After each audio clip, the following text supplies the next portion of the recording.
In 1833, Marcus Samuel decided to expand his London business. He already sold antiques but decided to try selling oriental seashells as well, capitalizing on their popularity in the interior design industry at that time. The demand was so great that he began importing the shells from the Far East, laying the foundations for an import-export business that would ultimately become one of the world's leading energy companies. When Marcus Samuel Sr. died in 1870, he passed the business on to his two sons, Marcus Jr. and Samuel, who began to expand it. In the 1880s, they became particularly interested in the oil exporting business, but shipping still posed a problem as oil was carried in barrels which could leak and took up a lot of space. To solve the problem, they commissioned a fleet of steamers to carry oil in bulk, including the Murex, which, in 1892, became the first oil tanker to pass through the Suez Canal. With the maiden voyage of the Murex, the Samuels brothers had achieved a revolution in the transport of oil. Bulk transport substantially cut the cost of oil by enormously increasing the volume that could be carried. The brothers' main competitor at the time was Standard Oil, a company famous for its blue cans of kerosene that, when empty, could be used for anything from roofing to bed pans. To stand out, they created the Shell brand and painted their cans bright red. The tactic worked, and by 1896, their kerosene trade was earning more than all their other businesses combined. In 1897, Marcus and Samuel renamed their company the Shell Transport and Trading Company and launched their first refinery at Balikpapan in Dutch Borneo. The refinery later had to be destroyed when the USA declared war on Japan in World War II. In 1901, when oil was found in Texas, Marcus Samuel Jr. pulled off the deal of a lifetime and won the transport and distribution rights from his company's main competitor, Standard Oil. However, by 1902, overproduction in Texas had slashed the available supply to virtually nothing. At the same time, a smaller competitor called Royal Dutch had begun to construct its own tankers and set up its own sales organization in Asia. As a result, half of the Shell's fleet sat idle. So, in 1907, the decision was taken to merge Shell Transport and Trading Company with Royal Dutch and form the Royal Dutch Shell Group. The day the telegram was received announcing the merger, April 23rd, is now celebrated every year as Shell's birthday.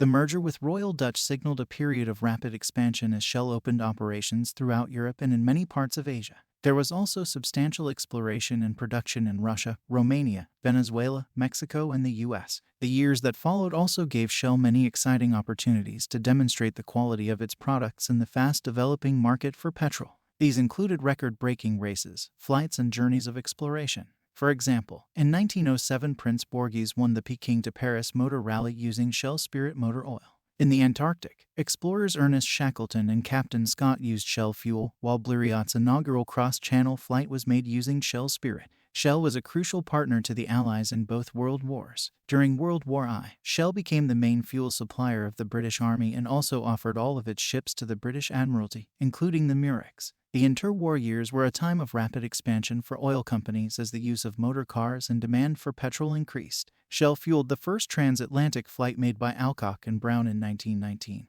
developed new and improved drilling techniques, and, in 1929, founded Shell Chemicals to advance the refinement of chemicals from oil. When World War II began, Shell's London office was dedicated to supporting the war effort, and the company's refineries in the USA produced aviation fuel to support the Allied air forces. All Shell tankers came under government control, and many Shell staff showed great bravery in keeping them going, including the flying ace Douglas Bader, who worked in the aviation department of Asiatic Petroleum before joining the RAF in 1939.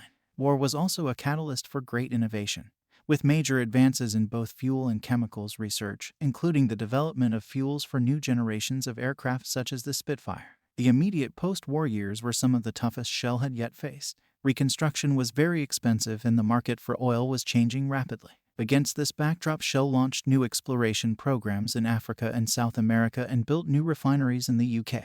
The company also invested in larger and higher-powered ships, supertankers, in order to carry more oil in bulk. In 1947, the first commercially viable offshore well was drilled in the Gulf of Mexico, and within 8 years the company had over 300 such wells. New discoveries were also made in Borneo and the Niger Delta, and commercial production of oil in Nigeria began in 1958. A number of scientific advances at this time boosted the demand for oil, including the invention of the jet engine. Its architect Sir Frank Whittle even worked for the company for a number of years. Shell started the 1960s by strengthening its presence in the Middle East, discovering oil in Yibel, Oman's most prolific field. This discovery was the country's first and would go on to transform Oman's economy. The Groningen gas field in the Netherlands was also discovered at the start of the decade, followed by the discovery of gas in the North Sea. This time was also a golden period of research by Shell Chemicals, and the company also took the decision to internationalize, placing local people in top positions to make the most of homegrown talent in each country. The closure of the Suez Canal in 1967 for 8 years confirmed the wisdom of Shell's decision to invest in supertankers. At the same time, Shell was a partner in the first sea transportation of liquefied natural gas in 1964 from the Algeria to the UK, opening up a whole new market for the business.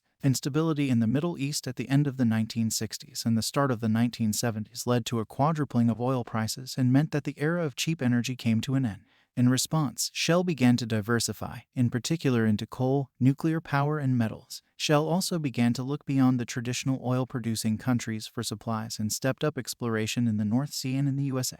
In the 1980s, Shell began to grow through acquisitions. In 1986, the oil price collapsed, with the price of a barrel of oil falling from $31 to $10 over the winter. To adjust to the lower oil price, Shell had to focus on developing projects more cheaply. Intensive research led to huge improvements in drilling techniques, and the use of 3D seismic technology to search for new oil sources became widespread. These advances enabled the company to develop offshore projects in much more challenging environments. The Troll field in Norway was one example. Another was in the Gulf of Mexico, where a new well was drilled at a depth of 2.3 kilometers. The 1990s saw biomass and gas-to-liquids technologies make giant leaps forward. In 1993, Shell opened the world's first commercial gas-to-liquids plant in Bintulu, Malaysia, a pioneering step that set the stage for the increasing role this fuel would play over the next decade.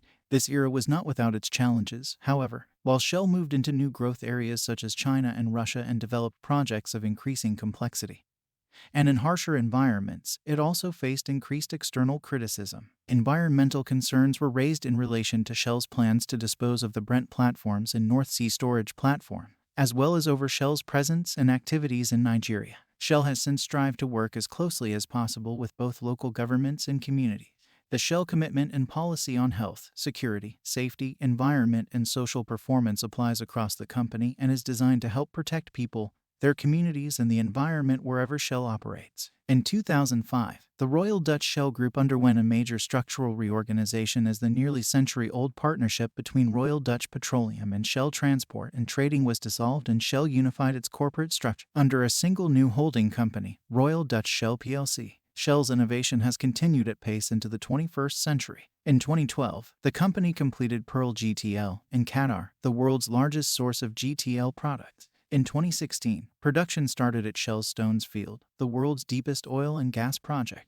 And in 2017, Prelude, the world's biggest floating liquefied natural gas facility, sailed 5,800 kilometers from a shipyard in South Korea to its new home in Western Australia. The company has also continued to expand. In 2015, Shell announced that it would be buying BG Group, a UK oil and gas production company. The acquisition was completed in February 2016, expanding the company's oil and gas portfolio. And in 2016, Shell created its new energies business to focus on exploring and developing commercial opportunities in renewable energy such as wind and solar. Looking back over 185 years of Shell history, it has been an amazing journey. Mankind has managed to adapt, time and time again, through a century of rapid change and periodic upheaval, and so has Shell. But there are also big challenges in the century ahead. Society today faces a challenge on an unprecedented scale: how to meet increasing energy needs while reducing carbon emissions. Shell is an active player and has embraced the transformation of the energy system. The company sees commercial opportunity in participating in the global drive to provide more and cleaner energy solutions.